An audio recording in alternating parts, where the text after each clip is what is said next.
In depth पूरी setup को देखेंगे कि सेटअप कैसी होती है जहां पे ये सब जनरेट की जाती है। ओके, तो बेसिकली जो इलेक्ट्रोकेमिकल सेल है, हमें अपनी पोर्शन में जो डिस्कस करना है, it's of 3 types. Okay, one is gas,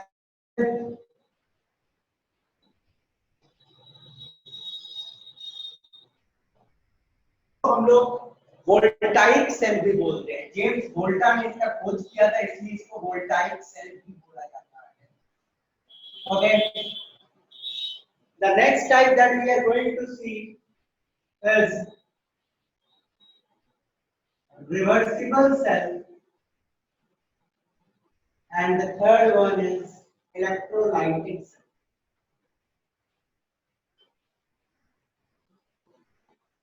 Okay, if हम लोग बात करें गैल्वेनिक सेल या वोल्टाइक सेल की, तो इसमें हम लोग बेसिकली इलेक्ट्रिकल केमिकल के मदद से इलेक्ट्रिकल एनर्जी बनाते हैं। ओके, जैसे आप अपने मोबाइल की बैटरीज का बात कर लो, उसमें क्या होता है, उसमें केमिकल्स होता है। ओके, और बेसिकली उस केमिकल से हम लोग इलेक्ट्रिसिटी उत्पन्न करते हैं जिससे हमारी डिवाइस चलती है। अब हमें तो वहां कुछ करने नहीं पड़ती है, ये खुद ब खुद होता है, बैटरी खुद ब खुद डिस्चार्ज होती है और इलेक्ट्रिसिटी खुद ब खुद हमें मिलती है।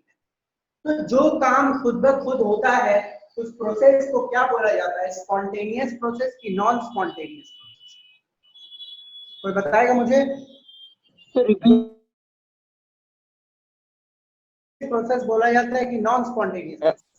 Spontaneous sir, spontaneous reaction.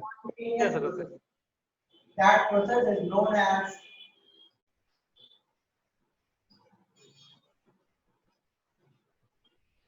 spontaneous process. Okay, और spontaneous process में आपने पढ़ा होगा चैप्टर जो आपके 11th में थे, कि वहां पे जो गिब्स एनर्जी की ड्रॉप होती है वो पॉजिटिव होती है कि नेगेटिव होती है?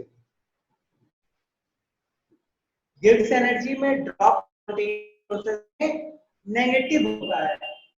ओके, आपने ये पढ़ा है स्टैंडर्ड 11 में, ये चीजों को आपने पढ़ा हो?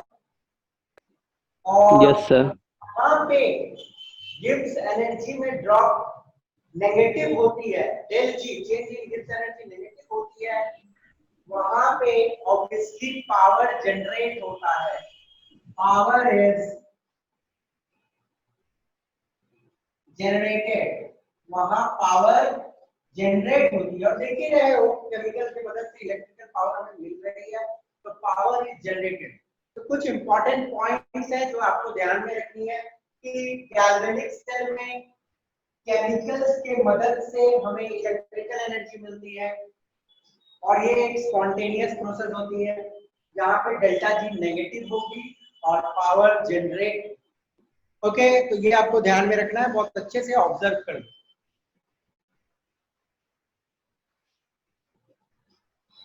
सर पॉज हो गया सर।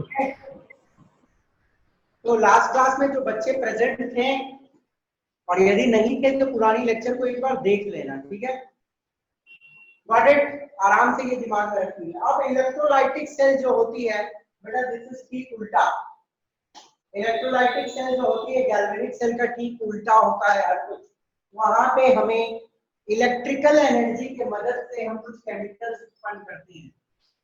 ओके, इलेक्ट्रिकल एनर्जी की मदद से हम कुछ केमिकल्स उत्पन्न करते हैं। अब मुझे बताओ कि यहाँ पे तो मैं पावर सप्लाई कर रहा हूँ, और जहां पे आप पावर सप्लाई करते हो जनरली वो non spontaneous process, non spontaneous process. Okay, और नॉन स्पॉन्टेनियस प्रोसेस में गिब्स एनर्जी में जो ड्रॉप आती है वो पॉजिटिव, डेल्टा जी आपकी पॉजिटिव होगी, और पावर इज क्या जनरेटेड या कंज्यूम, यहाँ पे पावर जनरेट हो रहा है कि कंज्यूम हो रहा है? कंज्यूम हो रहा है। कंज्यूम हो रहा है। ओके, तो कुछ आपको चीजें ध्यान रखनी है कि गैल्वेनिक सेल में क्या क्या होता है। ओके, गैल्वेनिक सेल में क्या क्या होती है और इलेक्ट्रोलाइटिक सेल में क्या क्या होता है। और वेरी सिंपल में इलेक्ट्रोलाइटिक सेल में गैल्वेनिक सेल का हर कुछ उल्टा ही होता है। और अब बात की जाए रिवर्सिबल सेल की, तो रिवर्सिबल सेल एक ऐसा सेल होता है जहां पे कोई रिएक्शन नहीं होती है। ये बीच का सेल होता है, between galvanic cell and electrolytic cell. Okay, बीच का मतलब यहाँ पे केमिकल से इलेक्ट्रिकल हो रही है और इलेक्ट्रिकल से केमिकल हो रही है, बट कुछ नहीं होता है, ना रिएक्शन इधर जाती है ना रिएक्शन इधर जाती है। इक्विलिब्रियम पे रहता है रिवर्सिबल सेल। तो रिवर्सिबल सेल रहता है at equilibrium. Okay, no reaction takes place, कोई रिएक्शन नहीं होती है। और आपकी जो डेल जी होती है वो जीरो रहेगी, जब रिएक्शन ही नहीं होगा तो फिर एनर्जी कहां से होगा, जीरो होती है। तो इसकी क्या एप्लीकेशन है, वो बैटरीज को चार्ज करने में यूज होती है, तो हम लोग देखेंगे बाद में कि क्या है कहानी इसका नहीं है। ओके, तो रिवर्सिबल सेल एक ऐसा सेल होता है जो इक्विलिब्रियम पे है और कोई रिएक्शन नहीं होती और डेल्टा जी जीरो होती है। इसकी क्या यूजेस है रहने तो अभी बाद में देखेंगे। ओके, तो ये वाली सेल कहाँ यूज होता है, केमिकल से इलेक्ट्रिकल जलाने के लिए। ये इलेक्ट्रिकल टू केमिकल मतलब बैटरी को चार्ज वार्ज करने के लिए, उल्टा काम करने के लिए इसका यूज कर सकते हैं। और दिस वन की क्या यूज है हम लोग बात में, बट इन सिंपल क्या आपको क्लियर हो गया कि तीन टाइप की सेल में क्या क्या होती है। कोई भी डाउट है स्क्रीन में तो पूछ लो और जल्दी से लिख लो, फिर आगे बढ़ेंगे हम लोग।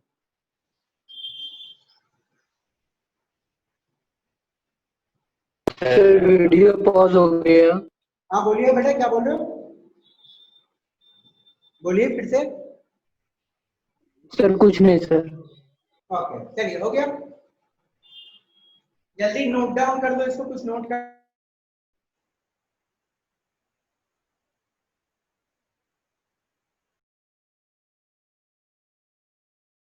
लो। आप लोगों ने स्टैंडर्ड 11 को याद है क्या, गैल्वेनिक सेल का कोई एक एग्जांपल दे सकता है किसी को, स्टैंडर्ड 11 का कोई टॉपिक याद है कि गैल्वेनिक सेल में एक एग्जांपल, रिडॉक्स रिएक्शन चैप्टर आपने पढ़ा था कि डैनियल सेल होती है। डैनियल सेल एक सेल होती है, that is the simplest example of galvanic cell. और वहां पे रिएक्शन होता है, भले आपको याद ना हो, पर क्या रिएक्शन होता मैं लिख देता हूं। बेसिकली रिएक्शन होती है, जिंक रहती है और कॉपर की आयंस रहते हैं और बनता है plus zinc plus plus copper. Okay, ये रिएक्शन होती है। यदि आपको ना याद हो that is another thing, but आप एक बार रिडॉक्स को रिफर कर सकते हो, बट उतनी रिक्वायरमेंट नहीं है। बस गैल्वेनिक सेल का एक सिंपल एग्जांपल है डैनियल सेल, जिसमें ओवरऑल इक्वेशन ये आता है zinc plus Cu2 plus Zn2 plus plus Cu solid. Okay, अब यदि मैं आपसे पूछूं जिंक के साथ क्या हो रहा है, यहाँ पे ऑक्सीडेशन हो रही है कि रिडक्शन हो रही है? Sir oxidation. Yes, oxidation. Zinc electron use कर रहा है, इसलिए इसके साथ ऑक्सीडेशन हो रही है और ये कॉपर 2 प्लस कॉपर सॉलिड बन रहा है, रिडक्शन होगी, गेन होगी। ये ध्यान रखना पड़े, बनती है Zn2 प्लस और कॉपर 2 प्लस कॉपर बनता है। ओके, जिंक के साथ ऑक्सीडेशन एंड कॉपर के साथ रिडक्शन। ओके, जल्दी से इसको नोट डाउन कर लो, एक स्क्रीनशॉट ले लो, नोट्स बनाने में काम आएगा। फिर गैल्वेनिक सेल को इन डेप्थ हम लोग देखते हैं।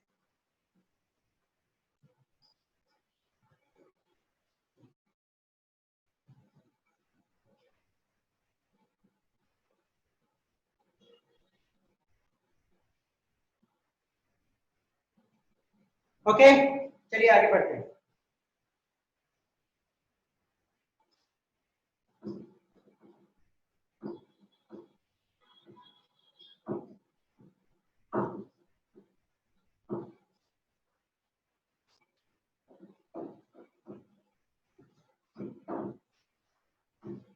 देखो बेटा आप ध्यान से देखना क्योंकि टॉपिक थोड़ी इंपॉर्टेंट है। मेरी ऑडियो और वीडियो क्लियर है ना, कोई दिक्कत तो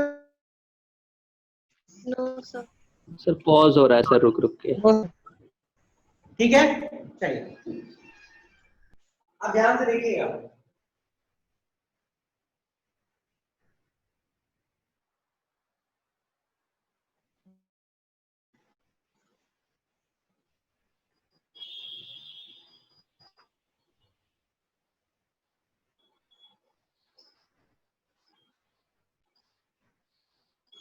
A spontaneous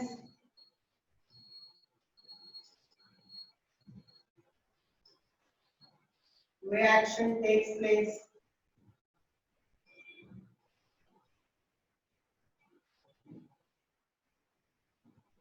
that is drop in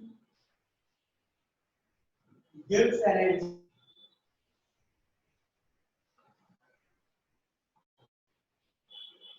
which is converted to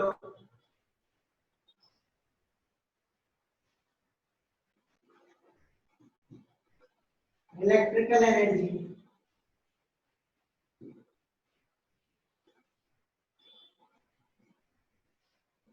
by suitable arrangement.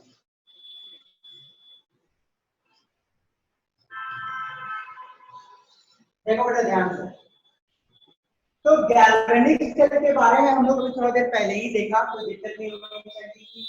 एक स्पॉन्टेनियस रिएक्शन होती है और स्पॉन्टेनियस रिएक्शन होती है तो ड्रॉप इन गिव्स एनर्जी होती है। अब जरा इसको समझना, मानो इनिशियली उस सिस्टम का गिव्स एनर्जी था 100, इनिशियली सिस्टम का गिव्स एनर्जी था 100। अब गिव्स एनर्जी में ड्रॉप आई और वो पहुंच गया 50 तक। ओके, क्या समझो कि 40 तक पहुंच गया। तो ड्रॉप इन गिव्स एनर्जी कितना है? इनिशियली 100 थी, फाइनली 40 हो गया। ड्रॉप कितनी हुई? 60 की। Okay, yes sir. यहाँ पे मैं बोल रहा हूँ कि del G is equal to 60 for example. Okay, तो ड्रॉप इन गिव्स एनर्जी जो होती है उसी के बराबर का तो यूजफुल वर्क आप कर पाओगे, ये ध्यान देना है। थर्मोडायनेमिक्स में आपने यदि नहीं ध्यान पड़ा है तो सुन लो ध्यान से कि गिव्स एनर्जी में जितनी ड्रॉप होती है उसी के बराबर का यूजफुल वर्क आप कर सकते हो। Useful work that can be obtained, okay, a maximum useful work, maximum इतना ही यूजफुल वर्क आप ऑब्टेन कर सकते हो। अब हम लोग क्या करेंगे यहाँ पे, यही तो करेंगे। गिव्स एनर्जी में जो ड्रॉप आ रही है गैल्वेनिक सेल में, उसी में कुछ सुटेबल और उस ड्रॉप इन एनर्जी को कन्वर्ट करेंगे इलेक्ट्रिकल एनर्जी में। Okay, very simple. Galvanic cell एक स्पॉन्टेनियस रिएक्शन है जहां पे ड्रॉप इन गिव्स एनर्जी है और ड्रॉप इन गिव्स एनर्जी के बराबर ही मैक्सिमम वर्क पॉसिबल है। वही गिव्स एनर्जी को हम कन्वर्ट करेंगे इलेक्ट्रिकल एनर्जी। ओके, अब देखिए एक छोटा सा आपको मैं एक्सपेरिमेंट दिखाता हूं जो जूनियर क्लासेस में भी आप लोगों ने किया है। सपोज करो मेरे पास एक बीकर है, ठीक है, देयर इज अ बीकर, उसमें मैंने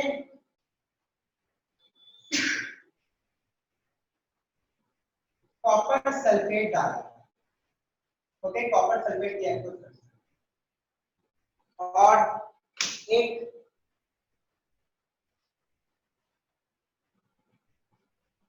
जिंक का रॉड उसमें इमर्ज कर, कोई रिएक्शन होगा कि नहीं होगा? यहाँ पे कोई रिएक्शन होगा कि सर? सर होगा। हाँ, यस सर। यस सर होगा। यस, रिएक्शन होगी। एक डिस्प्लेसमेंट रिएक्शन होगी, आप लोग सबने पढ़ा है। जिंक प्लस कॉपर सल्फेट है तो जिंक सॉलिड है, कॉपर सल्फेट एक्वस है, तो बनेगा ZnSO4 + Cu। Aqueous plus copper. हाँ, रिएक्शन जिंक बन रहा है जिंक सल्फेट और कॉपर सल्फेट बन रही है कॉपर। और यदि मैं हाफ सेल इक्वेशन लिखूं, इसका समथिंग लाइक दिस, कि जिंक के साथ क्या हो रहा है और कॉपर सल्फेट के साथ क्या हो रहा है। जिंक जो है बेसिकली Zn2 प्लस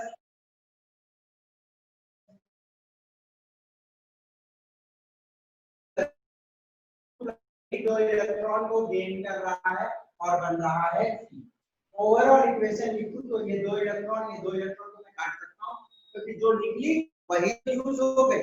ओके, तो जिंक के साथ ऑक्सीडेशन होना बताने की जरूरत नहीं है, कॉपर इलेक्ट्रॉन गेन कर रहा तो रिडक्शन। तो ओवरऑल जो कहानी हो रहा है यहाँ पे zinc plus Cu2 plus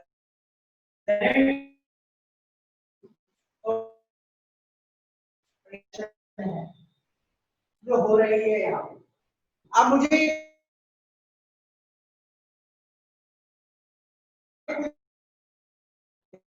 sulphate में मैं जिंक का कोई मेटल है कि रिएक्शन खुद ब खुद हो रहा है, खुद ब खुद हो रहा है सर। रिएक्शन खुद ब खुद हो रहा है। रिएक्शन जब खुद ब खुद हो रहा है इसका मतलब ये स्पॉन्टेनियस रिएक्शन। ओके, और रिएक्शन यदि स्पॉन्टेनियस है तो पावर या बोलो एनर्जी निकलना है। स्पॉन्टेनियस रिएक्शन में तो एनर्जी निकलती है। अब हो क्या रहा है बेसिकली यदि आप देखोगे तो यहां से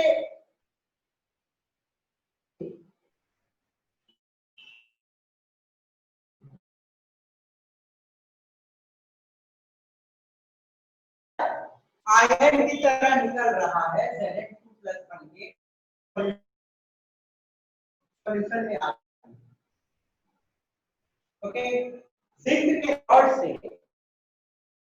बना Zn2 प्लस सॉल्यूशन आ गई और जो दो इलेक्ट्रॉन है वो तो साउंड पॉज हो गया। ओके, कुछ बोल रहे हो क्या? नो, जिंक के रॉड से Zn2 प्लस आयन निकलता है और दो इलेक्ट्रॉन ये भी मेटल के सरफेस पे रह जाता है, क्योंकि मैंने बोला था आपको कि इलेक्ट्रॉन सॉल्यूशन में एंटर नहीं कर सर साउंड नहीं आ रहा है। सॉल्यूशन, ठीक है ना। अब देखो यहाँ पे Cu2 प्लस आयन है, सॉल्यूशन में Cu2 प्लस आयन है। अब ये जो सॉल्यूशन में Cu2 प्लस आयन है कॉपर सल्फेट का, वो Cu2 plus ion electron gain करने जाता है इस मेटल पे और इलेक्ट्रॉन गेन करके यहाँ पे वो डिपॉजिट हो जा रहा है। यही ना कहानी होती है। Yes sir. आयन निकलती है सॉल्यूशन में जाती है, दो इलेक्ट्रॉन को लीव करता है मेटल पे और कॉपर 2 प्लस सॉल्यूशन से निकलता है और इलेक्ट्रॉन को गेन करने जाता है मेटल के सरफेस पे और यहाँ पे डिपॉजिट होती है।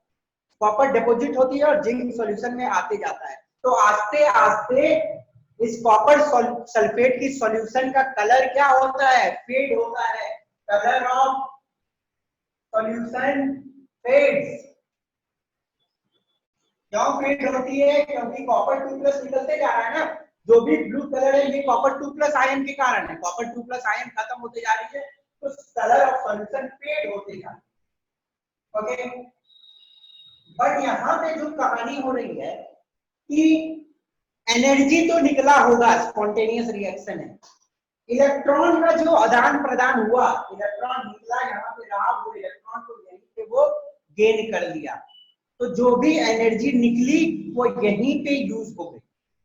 Okay, energy is obtained in form of heat and remains in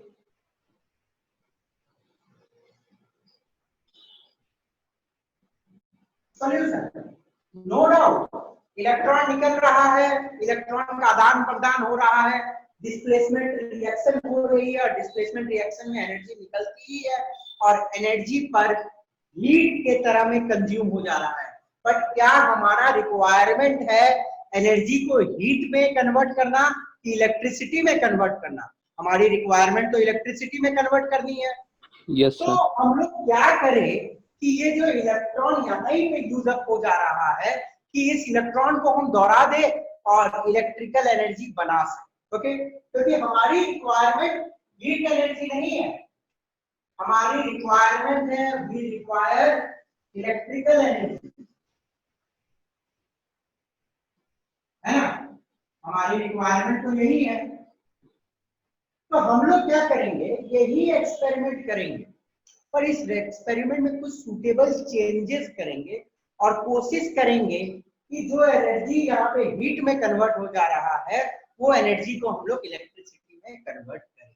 okay, तो नेक्स्ट स्लाइड में हम लोग देखेंगे कि किस तरह यही रिएक्शन को थोड़ा सा बुर्बक बनाएंगे और यही रिएक्शन में जो हीट बन रही है उसको इलेक्ट्रिकल में कन्वर्ट करने का कोशिश करेंगे। तो इस स्क्रीन में किसी को कोई डाउट तो you can ask me, otherwise बेटा हम लोग फॉरवर्ड बढ़ेंगे। कोई डाउट किसी को कुछ पूछ सकते हो, एनीबॉडी? सर हीट वाला समझा दीजिए ना। हाँ समझा दे रहे बेटा। देखो जूनियर क्लासेस में आपने एक चीज पढ़ा है, यदि आपको याद होगा जूनियर क्लासेस में आपने एक चीज पढ़ा है कि कभी भी कोई डिस्प्लेसमेंट रिएक्शन होती है तो displacement reaction is an exothermic reaction. Displacement reaction यदि जनरली होती है तो वो एक एक्सोथर्मिक रिएक्शन होती है, that is a general truth. अब यहाँ पे ये एक्सोथर्मिक रिएक्शन हो कैसे रहा, रिएक्शन तो स्पॉन्टेनियस हो रही है और स्पॉन्टेनियस रिएक्शन में गिब्स एनर्जी में ड्रॉप आती है, होती है ना, गिब्स एनर्जी गिरती है, तो गिब्स एनर्जी में जो ड्रॉप आती है वो तो कोई ना कोई फॉर्म ऑफ एनर्जी में कन्वर्ट हो रहा है, तो यहाँ पे वो एक्चुअली हीट के फॉर्म में कन्वर्ट हो रहा है। ओके, बट हमको वो एनर्जी को हीट में नहीं कन्वर्ट करना, हमको इलेक्ट्रिसिटी में कन्वर्ट करना है ना। तो ड्रॉप इन गिब्स एनर्जी आई है वो तो हीट में यहाँ पे कंज्यूम हो जा रही है और सॉल्यूशन में रह जा रहा है, बट हम उस एनर्जी को इलेक्ट्रिकल में कन्वर्ट करना चाहते हैं और देखेंगे नेक्स्ट की कैसे इलेक्ट्रिकल में कन्वर्ट। ओके, और हीट में क्यों कंज्यूम हो रही है, क्योंकि जो इलेक्ट्रॉन यहाँ पे निकल रहा है वो इलेक्ट्रॉन यहीं पे गेन हो जा रहा है और एनर्जी तो यहीं रह जा रही है, हीट के फॉर्म में निकल के सॉल्यूशन में रह जा रही है। मतलब कोई दिक्कत? No sir. नहीं, वेरी सिंपल कि गिब्स एनर्जी में जो ड्रॉप आई वो हीट के तरह में यूज हो जा रही है, बट मेरा रिक्वायरमेंट क्या है, इलेक्ट्रिकल एनर्जी, और हम लोग कन्वर्ट करेंगे इस एक्सपेरिमेंट को थोड़ा बुर्बक बनाएंगे कुछ अरेंजमेंट। ठीक है, चलो देखते हैं कैसे बुर्बक बनाएंगे इस रिएक्शन। मिटा दे, मिटा दूं? चलिए। Yes sir. Yes sir. हाँ लिखना चाह रहे हो, लिखो लिखो जल्दी, take your time, 1 minute time low.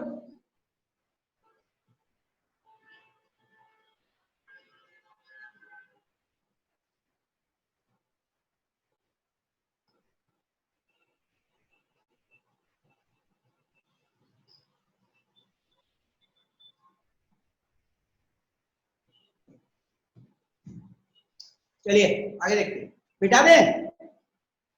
Yes, sir. Yes sir.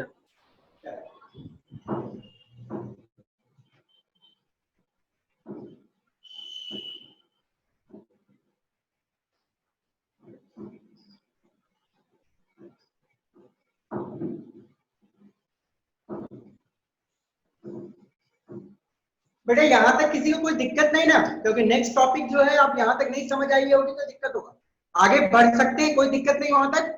Okay चलिए, अब देखिए हम लोग क्या करेंगे, कैसे इलेक्ट्रिसिटी उत्पन्न करेंगे वही रिएक्शन। हम लोग 2 वेसल्स लेंगे,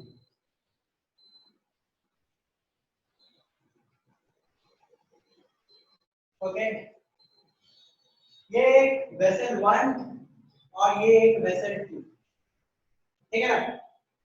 और जब 2 वेसल साथ में लेते हैं और एक शेल बनाते हैं तो एक को बोलते हैं हम एक हाफ सेल और दूसरा को बोलते हैं सेकंड हाफ सेल, ठीक है ना। This is 1 half cell and this is another half cell, understood. और इसमें क्या करेंगे हम लोग,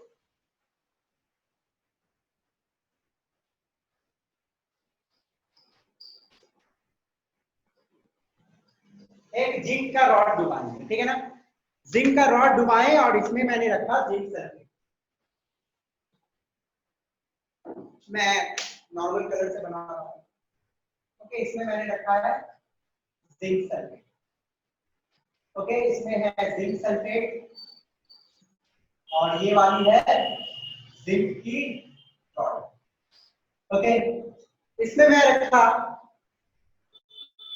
एक कॉपर की रॉड और कॉपर सल्फेट,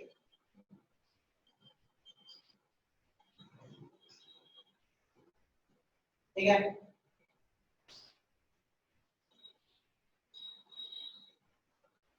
और इसको कनेक्ट कर दिया एक वायर के थ्रू और बीच में एक बल्ब लगा दिया, ये बल्ब। अंडरस्टूड? ये मैंने एक ऐसा सेटअप बनाया। अब देखिएगा ध्यान से क्या होता है। एक पल के लिए आप समझो ऐसे कि यहां से जिंक के रॉड से जिंक निकली और सॉल्यूशन में आई। जिंक की रॉड से Zn2+ निकली और सॉल्यूशन में आई। तो बेसिकली क्या है, Zn2+ निकल रहा है और सॉल्यूशन में आ रहा है, ठीक है ना। Zn2+ निकल रहा है और सॉल्यूशन में आ रहा है। जब Zn2+ सॉल्यूशन में आ रहा है, ध्यान से देखिएगा, जब Zn2+ सॉल्यूशन में आ रहा है तो 2 इलेक्ट्रॉन को वो मेटल में लीव कर देगा। ओके, अब मानो एक पल के लिए कि और एक Zn2+ सॉल्यूशन में आई तो और 2 इलेक्ट्रॉन लीव किया। अल्टीमेटली यहाँ पे नेगेटिव चार्ज बन रही है और इलेक्ट्रॉन जो नेगेटिवली चार्ज है उसमें क्या होता है, रिपल्सन होता है। ओके, और रिपल्सन होगी यहाँ पे इलेक्ट्रॉन्स की, तो इलेक्ट्रॉन क्या है, भागेगा, रिपल्सन के तहत भागता है। रिपल्सन ऊपर तो भेजता है इलेक्ट्रॉन, तो इलेक्ट्रॉन को पुश करेगा और इलेक्ट्रॉन आगे इधर मूव करेगी। तो बेसिकली जिंक पे देख रहे हो आप, एक पुश जनरेट हो रहा है रिपल्सन के कारण, देयर इज अ पुश। तो यहाँ पे एक पुश जनरेट हुआ है। अब इलेक्ट्रॉन इधर जा रहा है, ठीक है ना। यहाँ पे सॉल्यूशन में Copper2+ पड़ी हुई है, तो Copper2+ यहां से निकल के यहां जाता है। यहाँ पे Cu2+ जो है सॉल्यूशन में, Cu2+ यहां से निकल के यहां जाता है। क्यों जाता है, क्योंकि इस इलेक्ट्रॉन को वो गेन करना चाहता है। तो इलेक्ट्रॉन जब इधर जैसे ही पहुंचती है, इधर आती है, तो Cu2+ सॉल्यूशन से इसको गेन करने के लिए बैठा हुआ है, फटाक से यहाँ पे जाता है और इलेक्ट्रॉन को वो गेन कर लेता है। ओके, तो यहाँ पे जैसे ही इलेक्ट्रॉन आ रही है उसको Cu2+ आयन के द्वारा एक पुल मिलती है, क्योंकि Cu2+ आयन चाहता है कि इलेक्ट्रॉन को खींच ले अपनी ओर। तो यहाँ पे एक पुल जनरेट होती है। तो आप देख रहे हो कहीं ना कहीं एक पुश और एक पुल जनरेट हो रहा है इलेक्ट्रॉन के लिए। तो push and pull is basically a force. तो एक फोर्स है जहां पे इलेक्ट्रॉन की मूवमेंट हो रही है, और इलेक्ट्रॉन का जो मूवमेंट होता है that is basically what, current का मूवमेंट। इलेक्ट्रॉन का मूवमेंट क्या होता है, करंट का ही मूवमेंट होता है ना बेटा। ओके, तो यहाँ पे यदि हम लोग कहानी देखें कि क्या हो रही है, हो तो रही है वही चीज, जिंक था, बना Zn2+ +2 इलेक्ट्रॉन माइनस। ओके, और यहाँ पे Cu2+ +2 इलेक्ट्रॉन माइनस बना Cu, गेन कर लिया। ओके, कहानी तो वही हो रही है ना, रिएक्शन। यहाँ पे ऑक्सीडेशन हो रही है, इलेक्ट्रॉन लूज कर रहा है, यहाँ पे रिडक्शन हो रही है, इलेक्ट्रॉन गेन कर रहा है। ओके, बट इलेक्ट्रॉन तो मूव कर रही है और इलेक्ट्रॉन की मूवमेंट इज बेसिकली करंट का मूवमेंट। बट एक छोटा सा क्वेश्चन मैं आपसे पूछूंगा कि क्या हमको यहाँ पे जो करंट मिलेगा वो कंटिन्यूअस करंट मिलेगा कि करंट रुक जाएगा? रुक जाएगा सर, कुछ समय के बाद करंट रुक जाएगा। ओके, यहाँ पे सिर्फ हमको मिलता है मोमेंटरी करंट, थोड़ा देर के लिए करंट मिलता है, मोमेंटरी करंट। मोमेंटरी करंट क्यों मिलता है बेटा, ये भी कहानी हमें जाननी है। क्योंकि इलेक्ट्रॉन यहाँ से चला, यहाँ से यहाँ आया, फिर उसका रास्ता तो कंप्लीट नहीं, सर्किट तो इनकम्प्लीट है ना। सर्किट को फुल कंप्लीट होनी चाहिए, यदि करंट को फ्लो करना है तो इलेक्ट्रॉन की पाथ फुल कंप्लीट होनी चाहिए, क्लोज होनी चाहिए। पर इलेक्ट्रॉन यहाँ से निकल रहा है, यहाँ पे आ रहा है, और इधर जाने का वापस तो कोई रास्ता नहीं है इसके पास। तो a momentary current is setup. Current बनती है, बोलोगे नहीं बनती है तो ये गलत है। करंट बनती है और हल्का सा ही करंट होता है, ये एक बार जलेगा और 1-2 सेकंड के लिए जलेगा, फिर करंट बंद हो जाएगा। अब इसका रीजन सिर्फ एक ही नहीं, एक रीजन तो आप सिंपल बोल सकते हो, सर्किट इज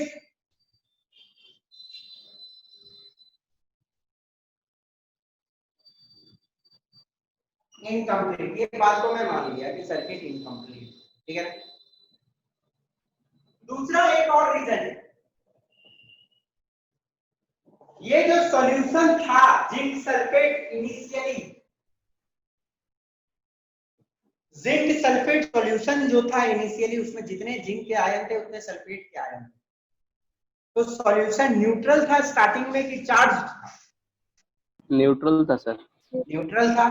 अब हो रहा है बेसिकली क्या, पॉजिटिव आयंस आ रही है, तो पॉजिटिव आयंस आ रही है तो सॉल्यूशन क्या हो रहा है, पॉजिटिवली चार्ज हो रही है। यहाँ पे भी क्या हो रहा है, ये वाला न्यूट्रल था तो कॉपर 2+ तो निकलते जा रहा है और यहाँ पे डिपॉजिट होते जा रहा है।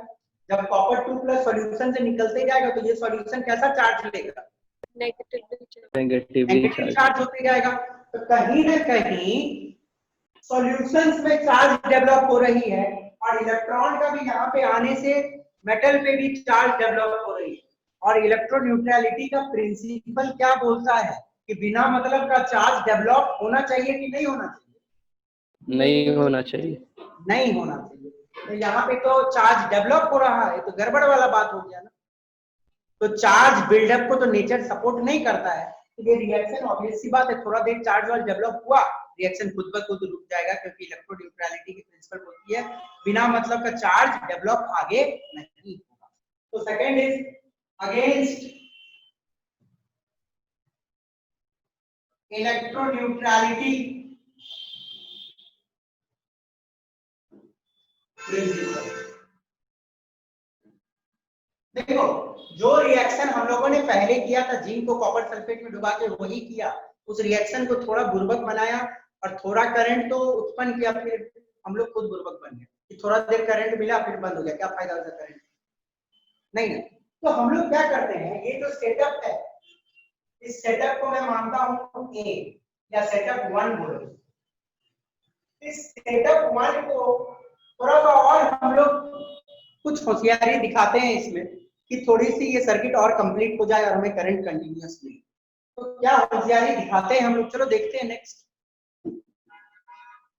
हमारे पास 2 फ्लॉज काम कर, देखो एक्सपेरिमेंट स्टार्टिंग में होता है तो फ्लॉज तो आती ही है। तो हमारे पास 2 फ्लॉज आ गए कि सर्किट कंप्लीट नहीं है, दूसरा इलेक्ट्रोन्यूट्रलिटी के प्रिंसिपल के अगेंस्ट जा रहा है, तो करंट कहां से आएगा, नहीं। तो हम लोग कुछ जुगाड़ लगाते हैं, चलो क्या जुगाड़ लगाते हैं देखते हैं। दिस इज सेटअप का पार्ट बी में बोलता हूं, सेटअप पार्ट 1 और उसमें कुछ चीज मिलाते हैं पार्ट 2 और कुछ हम उसमें एडिशनल करेंगे। ये सेटअप पार्ट 1 है, इसमें और कुछ एडिशनल हम लोग डालेंगे। ये जो सॉल्यूशन था इसमें कौन सी चार्ज डेवलप हो रही है, पॉजिटिव।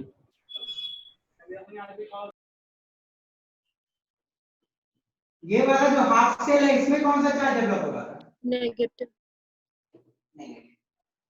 तो हम लोग का तो बेसिक फंडा पहले ये होना चाहिए कि हम लोग चार्ज डेवलपमेंट को रोक दें। चार्ज डेवलपमेंट रोक देंगे तो इलेक्ट्रॉन की कंटिन्यूअस सप्लाई हमको मिल सकती है। बट चार्ज डेवलपमेंट कैसे रोके, चलो देखते हैं। हम लोग एक कुछ ऐसा सेटअप यूज करते हैं, समथिंग लाइक दिस।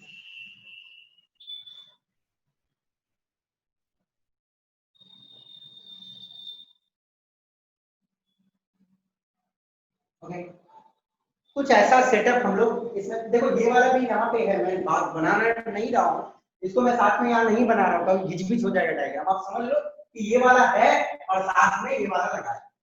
ये क्या है, एक ग्लास की यू शेप कोई चीज है और इसमें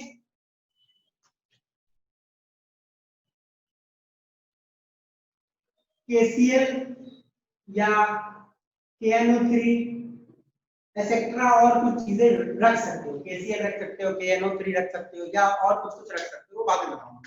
पहले फिलहाल समझ लो कि KCl है, चलो मैंने KCl रखा। इस ग्लास की यू शेप चीज को जिसमें KCl रखी हुई है, इसको हम लोग सॉल्ट ब्रिज बोलते हैं। क्या बोलते हैं, सॉल्ट ब्रिज। और सॉल्ट ब्रिज का बेसिक काम क्या होता है, ये दिमाग में रखनी है कि वो इसमें KCl जो है इसमें K प्लस और Cl माइनस आयन है। ओके, तो क्या करता है ये, जो Cl माइनस आयन होती है तो नेगेटिव है, वो पॉजिटिव की तरफ अट्रैक्ट होती है और Cl माइनस नेगेटिव इसमें आ जाती है और इधर से K प्लस एंटर करता है इक्वल स्पीड में। देखो क्या होता है, ये जो KCl रखी हुई है, Cl माइनस इधर भागा तो K प्लस उधर भागता है, तो Cl माइनस का इधर आने से चार्ज जो डेवलप हो रहा है वो तो न्यूट्रलाइज हो रही है, पॉजिटिव चार्ज डेवलप हुई तो Cl माइनस नेगेटिव आया तो चार्ज को न्यूट्रलाइज कर दिया, और नेगेटिव चार्ज यहाँ डेवलप हो रही है तो K प्लस यहाँ से निकल के यहाँ आ जाएगा, तो इसकी जो नेगेटिव चार्ज है वो न्यूट्रलाइज हो जाएगी। तो चार्ज तो न्यूट्रलाइज हो जा रही है, सेकंड वाला कहानी है उसको हम लोग खत्म कर दे रहे हैं। इलेक्ट्रोन्यूट्रलिटी के प्रिंसिपल को हम ओबे करवा रहे हैं कि भैया Zn2+ आओ, कोई दिक्कत नहीं, आओ ना Zn2+, इतना Zn2+ आएगा उधर से Cl माइनस घुस जाएगा तो न्यूट्रलाइज तो कर देगा, तो इलेक्ट्रॉन का सप्लाई तो हमको कंटीन्यूअस मिल रहा, कोई दिक्कत नहीं, इलेक्ट्रॉन का सप्लाई हमको मिल रहा। ओके, वो हमारी कहानी पूरी होगी। अब सेकंड को भी ये फुलफिल करता है, कैसे फुलफिल करता है चलो हम देखते हैं। तो पहला कहानी खत्म, जो चार्ज यूजलेसली डेवलप हो रही थी वो नहीं हो गया, चलो सेटिस्फाइड। दूसरा कहानी क्या हो रहा है ये देखो कि इलेक्ट्रोड, ये इलेक्ट्रोड है, ये इलेक्ट्रोड है, electrode to electrode connection electron के मूवमेंट के कारण ये वायर करवा दिया। ये इलेक्ट्रोड है, ये इलेक्ट्रोड है, ये दोनों इलेक्ट्रोड को ये जो वायर लगी हुई है बीच में वो कनेक्ट करवा दे रहा है, इलेक्ट्रॉन की मूवमेंट हो रहा है, तो यहां से यहां आधा कनेक्टेड है। अब बाकी क्या हो रहा है, ये जो सॉल्ट ब्रिज लगा हुआ है ये तो यहीं पे लगी हुई है मान लो, तो सॉल्ट ब्रिज क्या कर रहा है, कंटीन्यूअसली आयंस को फ्लो करवा, आयंस आ रहे हैं कंटीन्यूअसली, और आयंस की फ्लो बेसिकली क्या होती है, करंट की ही तो, सॉरी चार्ज की तो फ्लो होती है, और चार्ज फ्लो करेगा तो करंट फ्लो करेगा, सिंपल सी बात है। तो हो क्या रहा है यहाँ पे देखो, electrode to electrode wire connect करवा दिया, करंट फ्लो हो गया इलेक्ट्रोड टू इलेक्ट्रोड, अब दोनों हाफ सेल को आयंस दे रहा है ये वाला पार्ट, तो आयंस भी कंटीन्यूअसली आ रही है, तो दोनों हाफ सेल भी कनेक्टेड, ये ऐसे कनेक्ट हो गया और दोनों हाफ सेल ऐसे, तो पूरा सर्किट क्या है, कंप्लीट हो गई। सर्किट कंप्लीट हो गई तो करंट की फ्लो भी कंटीन्यूअस मिल रही है, चार्ज भी डेवलप नहीं हो रहा है, इलेक्ट्रोन्यूट्रलिटी प्रिंसिपल भी ओबे हो रही है। तो हमें यदि सेटअप 1 प्लस सेटअप 2 को आप मिला दो, साथ में रखो, तो आपको मिल जाएगी गैल्वेनिक सेल, आपको मिल जाती है गैल्वेनिक सेल, और आपको कुछ करने का जरूरत है फिर उसके बाद क्या नहीं, छोड़ दो ऐसे ही, कंटिन्यूअस करंट मिलता रहेगा, यहाँ पे आएगी जिंक आयन, इलेक्ट्रॉन फ्लो होगा, चार्ज डेवलप होगा, आयंस आएगी, न्यूट्रलाइज होती रहेगी, सर्किट भी कंप्लीट रहेगा, कंटिन्यूअस करंट हमको मिलता रहेगा। तो हमारी कहानी पूर्ण हुई और हमारी जो मेन मोटिव थी करंट की वो भी हमें मिल गया, और हमें कुछ करने का जरूरत भी नहीं है, करने का जरूरत नहीं है तो स्पॉन्टेनियस प्रोसेस है, स्पॉन्टेनियस प्रोसेस है तो पावर जनरेट होती रहेगी कंटिन्यूअस। ओके, तो ये वाली हुई गैल्वेनिक सेल, जहां पे सेटअप 1 और सेटअप 2 को हम लोग साथ में, आई सपोज आप लोग समझ गए होंगे इस पार्ट को। किसी को कोई दिक्कत इस स्क्रीन में तो आप मुझसे पूछ सकते हो, वरना next we will move to other part, थोड़ा इससे रिलेटेड और कुछ इंपॉर्टेंट पार्ट्स को हमें देखना है। कोई किसी को कुछ पूछना है इसमें तो पूछो जल्दी से, एनीबॉडी एनी डाउट हियर, कोई भी?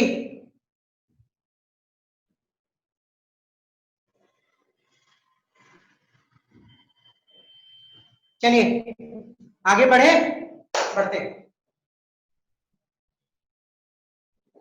मिटा दूं इसको? Yes sir.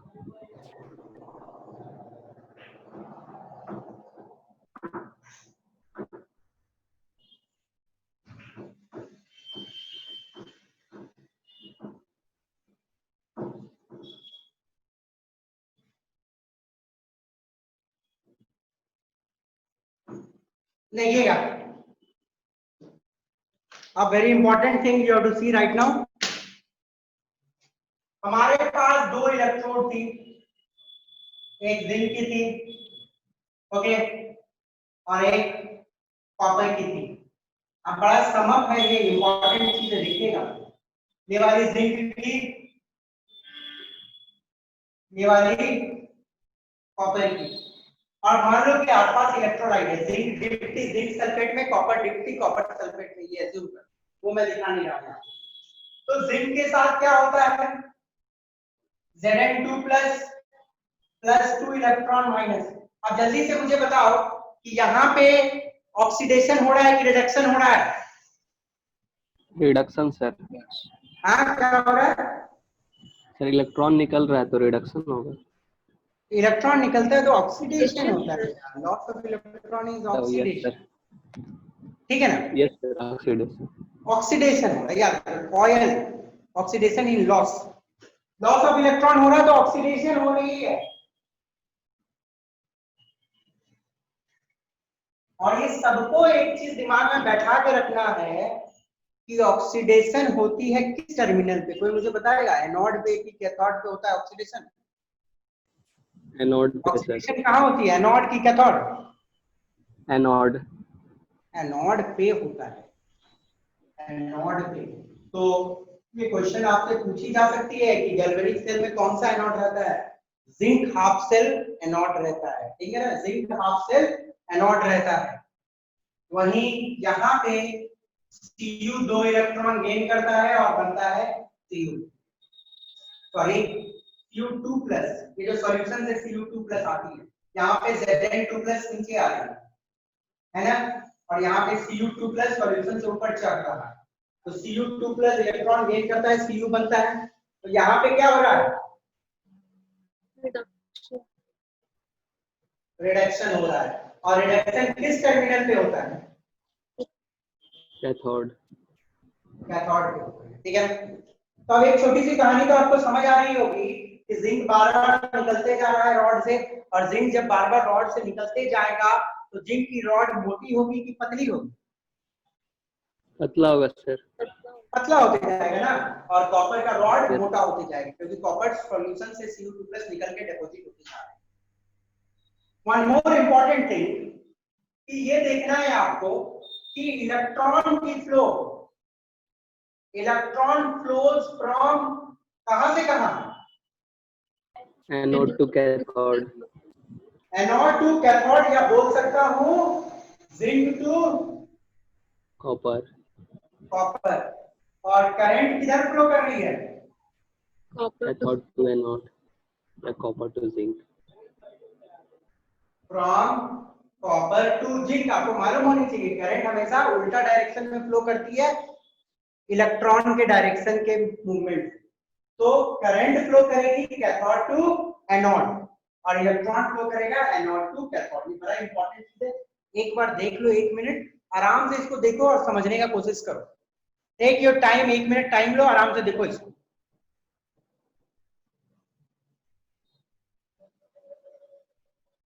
ओके, जल्दी।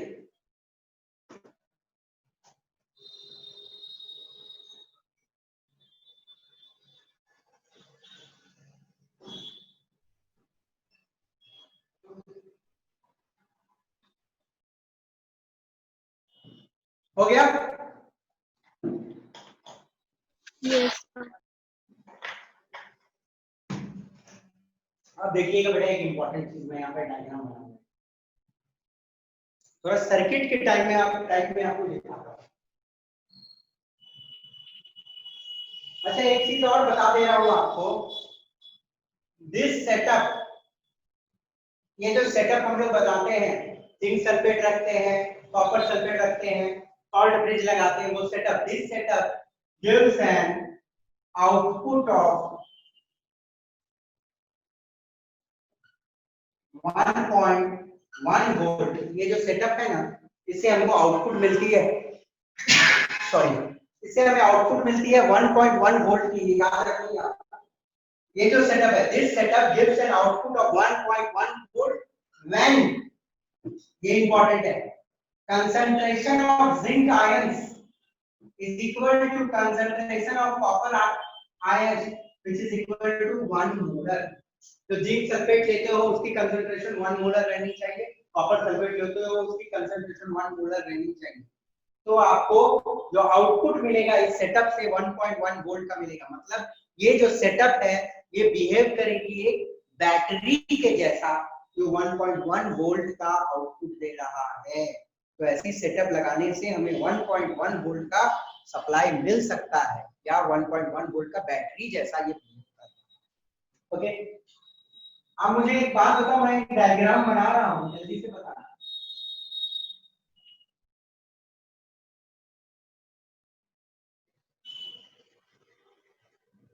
V is equal to 1.1 volt.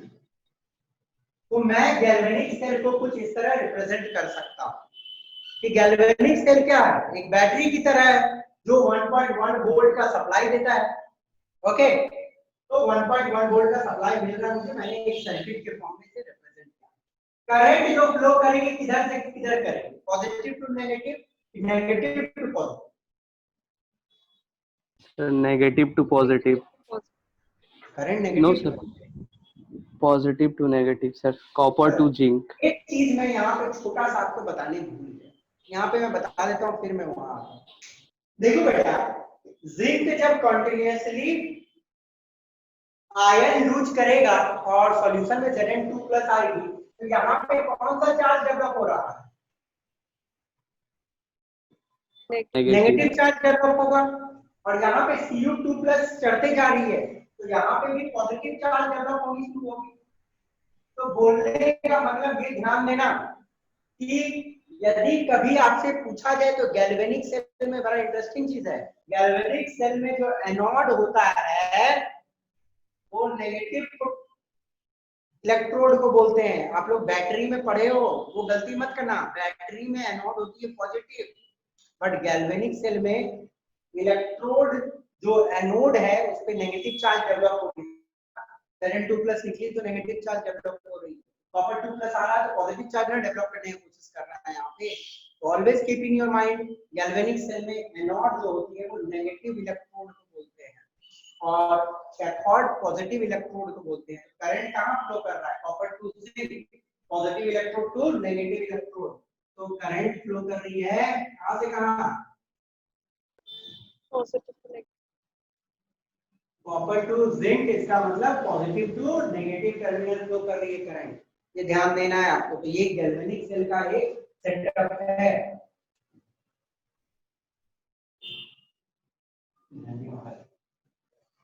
Okay, ये गैल्वेनिक सेल का एक सेटअप है।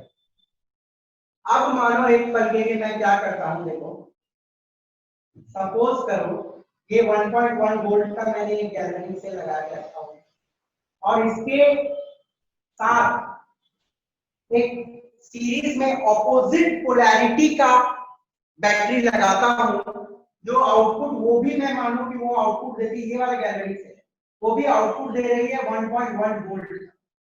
ओके, और ये मैं लगा के रखा हूं ऑपोजिट पोलैरिटी में। ऑपोजिट पोलैरिटी का मतलब समझते हो ना, नॉर्मल कनेक्शन कैसे होती है, positive negative positive negative positive negative, ऐसे connection positive negative positive negative, ये होगा सेम पोलैरिटी में connection. But positive negative negative positive कर दिए तो ये ऑपोजिट पोलैरिटी में कनेक्शन है। और ऑपोजिट पोलैरिटी में जो कनेक्शन होती है वो एक दूसरे का इफेक्ट को कैंसिल करती है, सिंपल सी बात।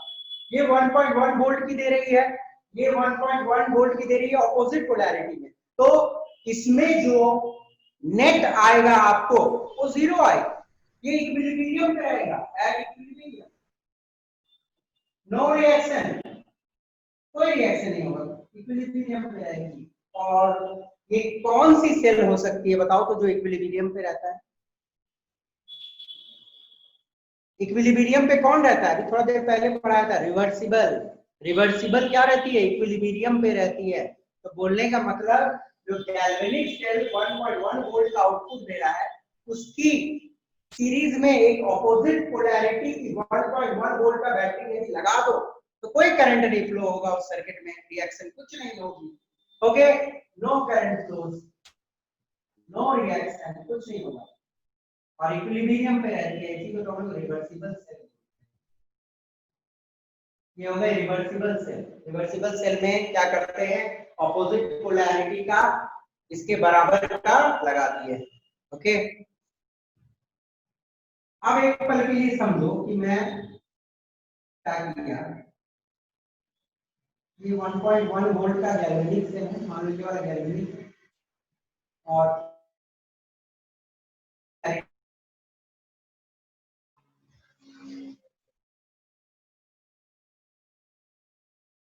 Opposite polarity.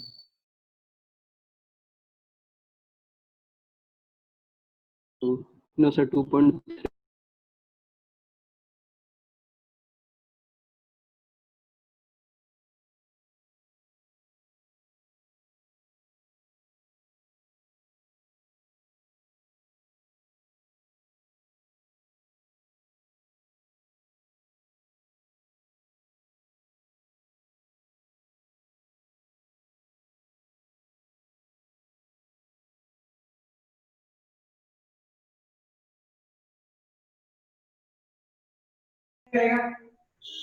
Okay, positive to negative.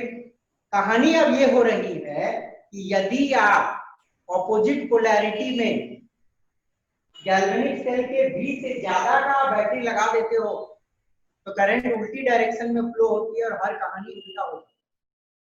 जब करंट उल्टा डायरेक्शन में फ्लो करने लगता है और हर कहानी उल्टा किसमें होता है? Electrolytic cell.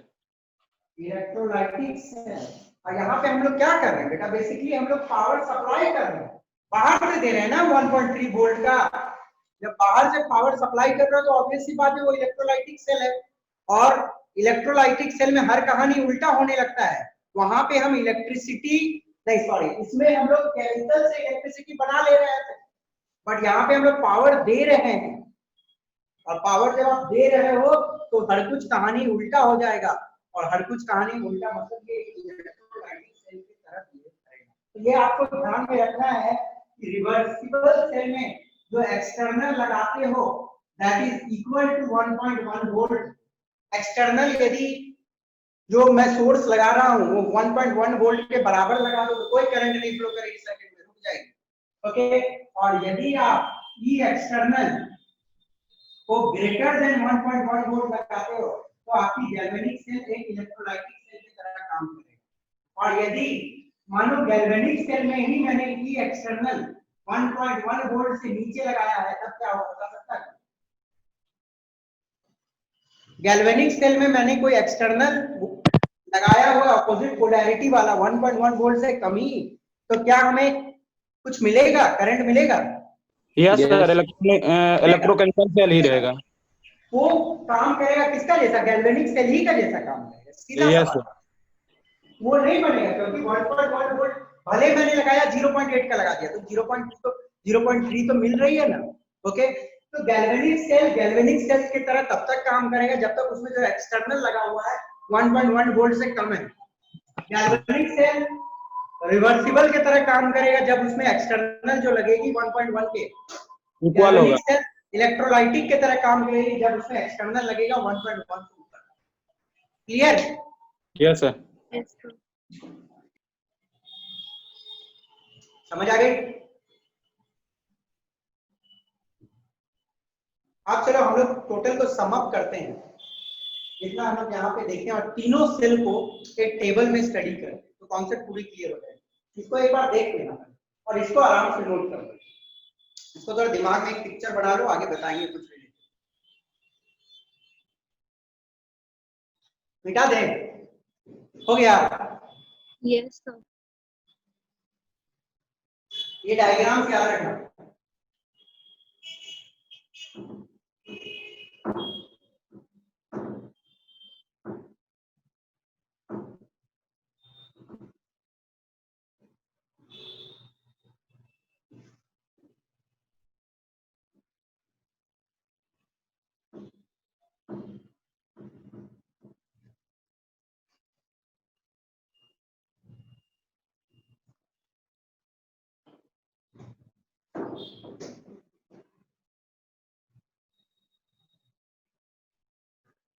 देखिए,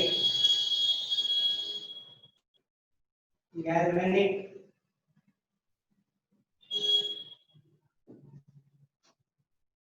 इलेक्ट्रोलाइटिक,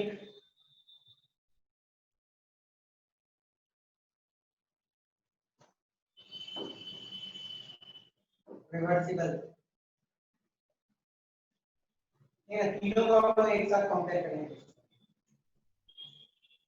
तो थोड़ा दिमाग में रखना, मैं एक बार बता दे रहा हूँ, थोड़ा सा गैल्वेनिक वाला का कहानी की गलती ना करो। ये समझ लो कि जिंक वाला है और ये समझ लो कॉपर वाला है, ठीक है ना?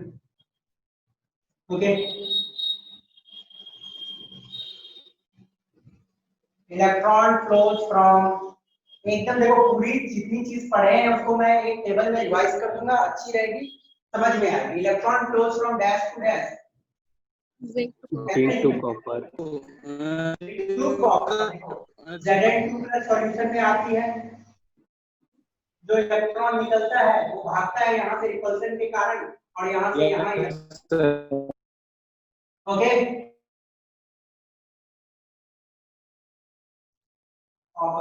कॉपर, इलेक्ट्रॉन फ्लोज फ्रॉम, उल्टा होता है ना, copper to zinc. Copper to zinc. Copper to zinc, yes very good.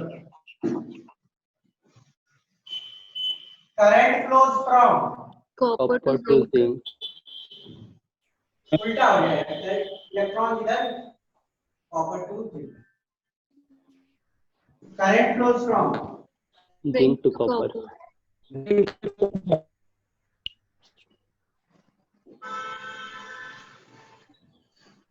हाँ, एक अच्छा क्वेश्चन पूछता हूँ। एनोड कौन होगा इलेक्ट्रोलाइटिक? Copper. एनोड सी, कॉपर, Copper. Copper. एनोड कौन होगा?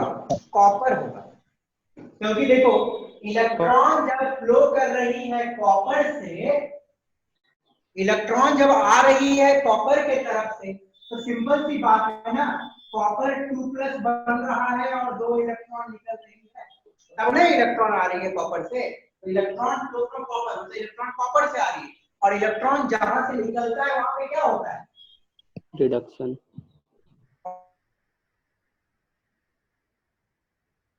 एनोड, और यहाँ पे कैथोड क्या हो जाएगा? Zinc. Zinc, zinc. Okay, understood? Dash is deposited and dash is, क्या नाम है, and dash comes to solution. Zinc deposit होता है sir. Zinc is deposited and copper comes to solution. Zinc is deposited, क्यों? क्योंकि 2 इलेक्ट्रॉन जाएगा, यहाँ से जब 2 इलेक्ट्रॉन जाएगा तो यहाँ से जिंक निकलेगा और इलेक्ट्रॉन को जिंक करेगा। Zinc is deposited and copper comes to solution, है ना? And Cu2+ comes to solution. Cu2 plus come, yes sir. कोई दिक्कत? नो सर, कोई दिक्कत बेटा इसमें? No sir. अब यहाँ पे क्या हो रहा है? एनोड आपका जिंक है, कैथोड आपका कॉपर है, कॉपर है। जिंक इज क्या? Comes to solution. Come to solution, comes to solution, मतलब जिंक का रॉड पतला हो रहा है। Zn2+ comes to solution and copper is deposited. Okay, देखो एनोड, माइक बंद कर लो अपना प्लीज। एनोड और कैथोड को इस तरह भी पहचाना जा सकता है कि यदि देखोगे तो एनोड वाला हमेशा पतला होता है, एनोड वाला पतली होती जाएगी एनोड, और कैथोड हमेशा मोटा होता है, ठीक है ना? समझ गए? कोई दिक्कत नहीं? चलिए देखते हैं आगे। रिवर्सिबल, रिवर्सिबल सेल का क्या कहानी होता है, थोड़ा इसको भी देख लेते हैं। तो रिवर्सिबल तो है कि इक्विलिब्रियम रहता है, ये सबको मालूम, और ये भी मालूम है नो करंट फ्लो। अब आपसे मैं एक इंटरेस्टिंग पार्ट पूछूं इसमें, तो रिवर्सिबल में एनोड कौन होगा, कैथोड कौन होगा, बताओ?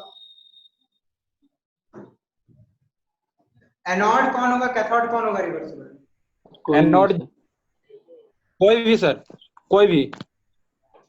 अरे करंट नहीं फ्लो कर रहा तो ऑक्सीडेशन नहीं हो रहा, रिडक्शन नहीं हो रहा, अरे तो कोई भी हो सकता है। रिडक्शन नहीं हो रहा तो कहां से हम डिफाइन करेंगे? एनोड कैथोड कैसे डिफाइन होगा? ऑक्सीडेशन और रिडक्शन। एनोड पे ऑक्सीडेशन होती है, कैथोड पे रिडक्शन होती है। ना करंट फ्लो हो रहा तो रिएक्शन ही नहीं हो रहा, तो कैनॉट बी डिफाइंड।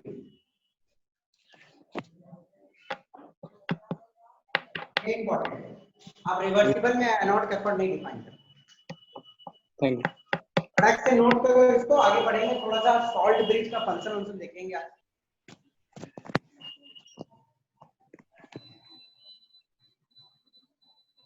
चले मिटा दे। Yes sir. Yes, sir.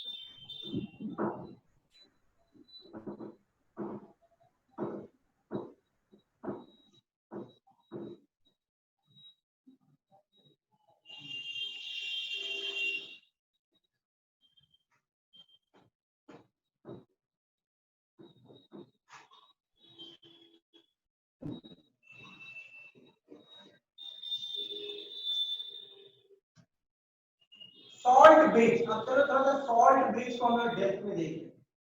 तो galvanic cell, electrolytic cell, reversible cell तो समझ आ गया होगा। अब आते हैं हम लोग सॉल्ट ब्रिज में, थोड़ा सा अच्छे से देखते हैं सॉल्ट ब्रिज क्या है। A salt bridge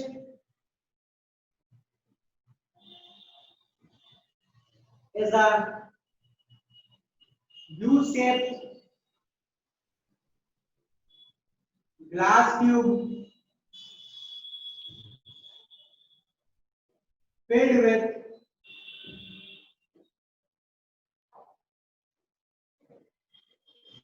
agar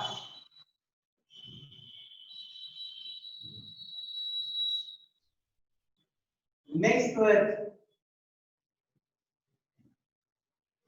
KCl, KNO3, K2SO4, HN4NO3, etc. ठीक है ना? ये थोड़ा मैं एक्सप्लेन करूंगा थोड़ा देर में। देखो पहले देख लो क्या होती है salt bridge. A salt bridge, एक salt bridge होता है U-shaped glass tube।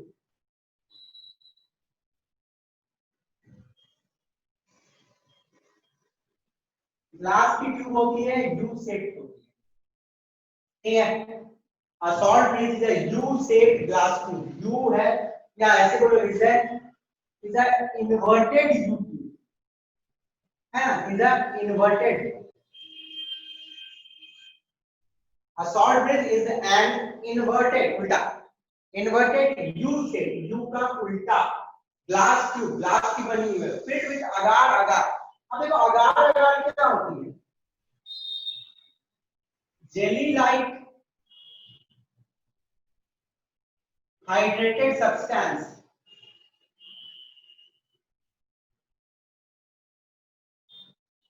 obtained from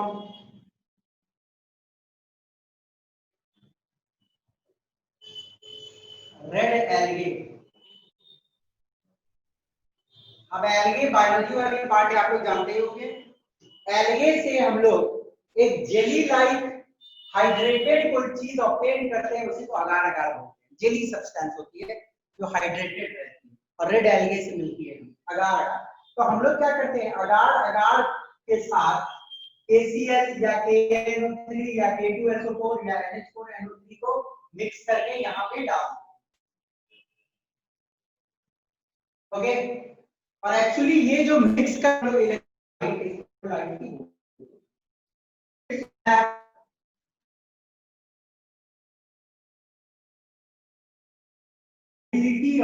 equal mobility of cations and anions। बोलने का मतलब क्या है? ये वाला जो अगार के साथ मिक्स करोगे उसकी जो मोबिलिटी रहनी चाहिए, मोबिलिटी बोले तो स्पीड, वो कैटायन और एनायन जो इसमें प्रेजेंट है उसकी जो स्पीड रहनी चाहिए वो इक्वल रहनी चाहिए। बोलने का मतलब क्या है? KCl टूटेगा तो एक K+ और एक Cl- मिलेगा। K2SO4 टूटेगा तो 2K+ और SO4 2 माइनस होगा। तो जितना चार्ज कैटायन से आ रहा है उतना चार्ज एनायन से आ रहा है, ओके, और इक्वली घुसने चाहिए। जितना स्पीड से K प्लस इधर आ गया उतना स्पीड से C माइनस चला गया, जितना स्पीड से 2K प्लस इधर आ गया उतना स्पीड से SO4 2 माइनस चला गया होगा। 2 यूनिट पॉजिटिव चार्ज आई तो 2 यूनिट नेगेटिव चार्ज गई, ओके, ये दिमाग में रखनी है। तो salt bridge inverted glass tube होती है जिसमें अगार अगार के साथ अगार अगार एक हाइड्रेट मिक्स जाती है, जिसकी मोबिलिटी जो रहनी चाहिए कैटायन की और एनायन की वो इक्वल रहनी चाहिए, ओके। अब इसमें क्या करते हैं हम लोग, कॉटन का प्लग लगा देते हैं, इसमें कॉटन लगा, ठीक है ना।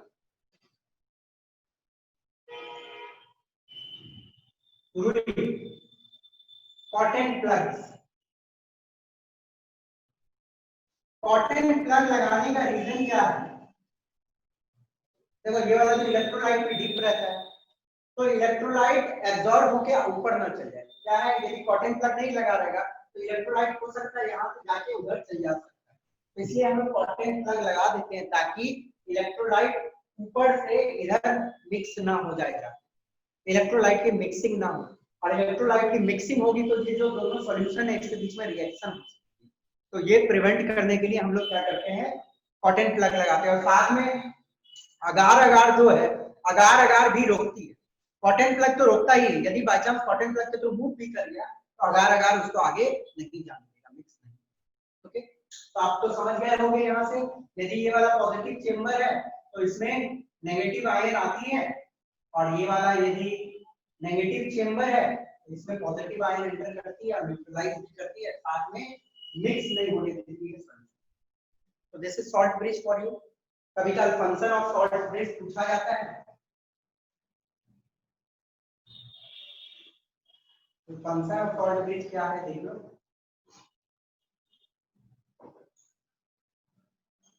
Salt bridge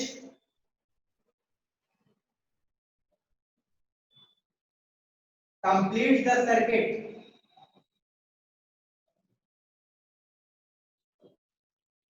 by the flow of ions।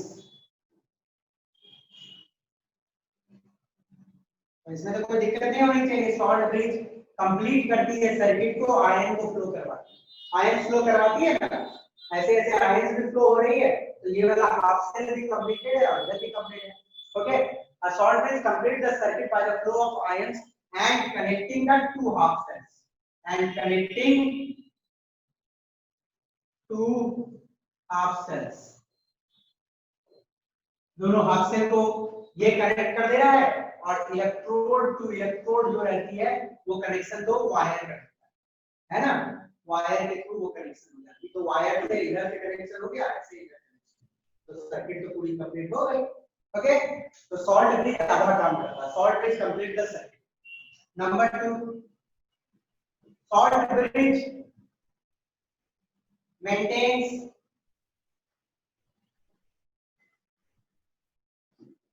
Electrical neutrality.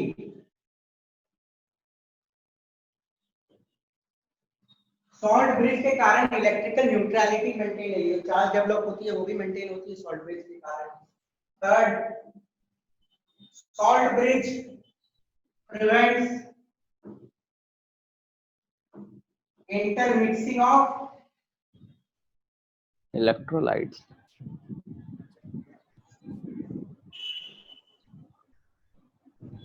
ये तो सारी कहानी हो गई।